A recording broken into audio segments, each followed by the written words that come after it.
Recording. Hello and welcome to St George's BBC News. My name is Liam and I'm here to raise the issue of littering and its inevitable consequences. Many people seem to be unaware of the consequences of leaving things lying around on the floor. Even the tiniest things can have a surprisingly large effect on local wildlife and nature as a whole.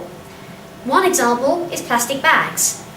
Turtles often like to eat jellyfish, and sadly they can mistake plastic bags for this delectable snack.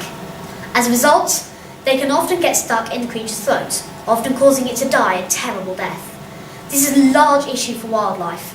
Maybe this fact will make you think twice before you throw your Tesco shopping bag on the floor. It could mean the death of an unsuspecting turtle. Do you really want to be the cause of several tragic deaths around the country? This is not the only example. Birds can trap their necks in beer packaging rings, strangled to death by yesterday's generous helpings.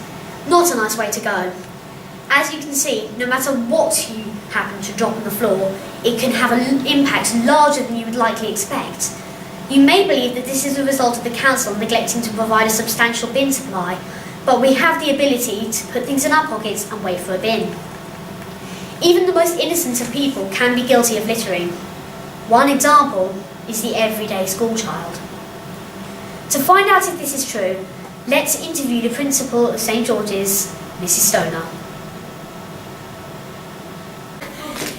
Do you think that many of your pupils are guilty of littering in or out of the school grounds? Unfortunately, I think some of our children do litter, and it saddens me. Our premises staff work really hard to make sure that this school's estate is kept really clean. So I do get rather upset when children, particularly at lunchtime, can't walk over to a bin and put their litter in.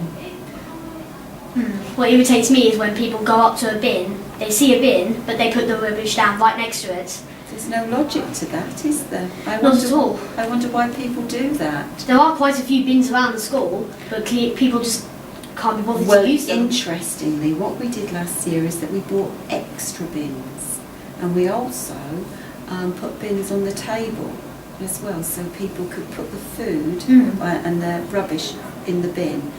The other issue we've got, of course, is that if you litter, we have a real problem because we live near the seaside with seagulls. Yeah. And they're not very pleasant, really. No, we do have a very big seagull problem at lunchtimes when we're eating outside in the summer. I had that when I first came to the school, actually. We will. What kind of impact do you think littering has on your school? Well, I don't think it looks very nice, and I don't think it represents nothing but our best can do. And it also costs money. Exactly. It doesn't really improve the reputation of the school, does it? Well, it's not only that, it's about the fact that if people don't put the litter in the bin, I insist that the litter is picked up, so we've employed more cleaners. Our premises staff have to do litter duty, when really they could be painting the school, but they're picking litter up. Yeah, I see what you mean. Do you think that there are enough bins in the school to satisfy all of the pupils? I think there are. I would like you to probably ask some of the students, really, to see whether it would be better if we have some more bins outside. I was thinking that that might help. Many, many years ago, when I went to a Holland theme park, there was all their bins were in the shape of an animal. And when you put your hand in and put your litter in, it went "thank you." In Dutch, obviously, not in English. And that would be quite novel, wouldn't it? That could be quite a fun idea. It would be. I think maybe a few more out in this area. Possibly, but also you've got to think about what it would look like with a whole line of bins, really, in the front of the school. Wouldn't exactly be very pretty, would it? No. It wouldn't be the best sight to come into a school for. Is there any other way that you think you can solve the problem in general? I think it's about making sure people know, one, the expectation that litter goes in the bin, two, what other people would think of us if they came in and saw all this litter. Three, they need to understand that litter in the school costs the school money. Yeah. Because we have to make sure it is a clean school. Yeah, it is quite a money investment, isn't it? And therefore, yes, absolutely, a financial investment. We could use that money elsewhere, couldn't we? So I think it's also about responsibility. And the sad thing is that I don't think St George's has got this amazing litter problem. I think society has this litter problem.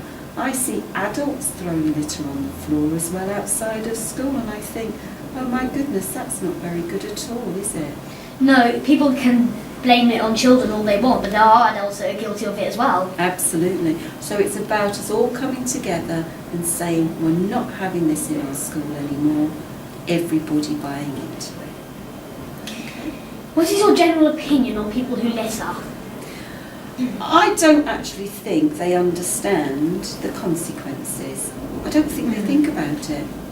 Yeah, I see what you mean by And that. because they don't think about it, I think we have to raise awareness.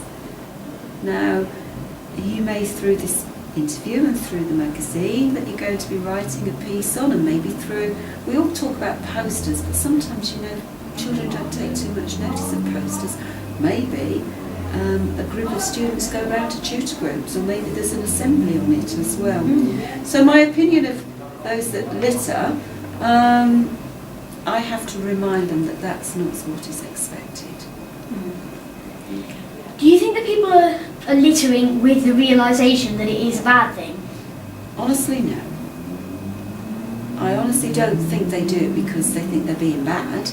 They're doing that sometimes because they don't think, and sometimes because they're a little bit lazy to go over to the bin. Yeah, I see what you mean. Okay. Is that right? Yep. Me and my colleague Isaac interviewed 13 staff and students at St George's to see how many of them had littered before. Assuming the results are accurate, here are the supposedly truthful results. As you can see, 10 of the people who have interviewed have in fact littered before, and all of them have at least seen littering before. These results speak for themselves.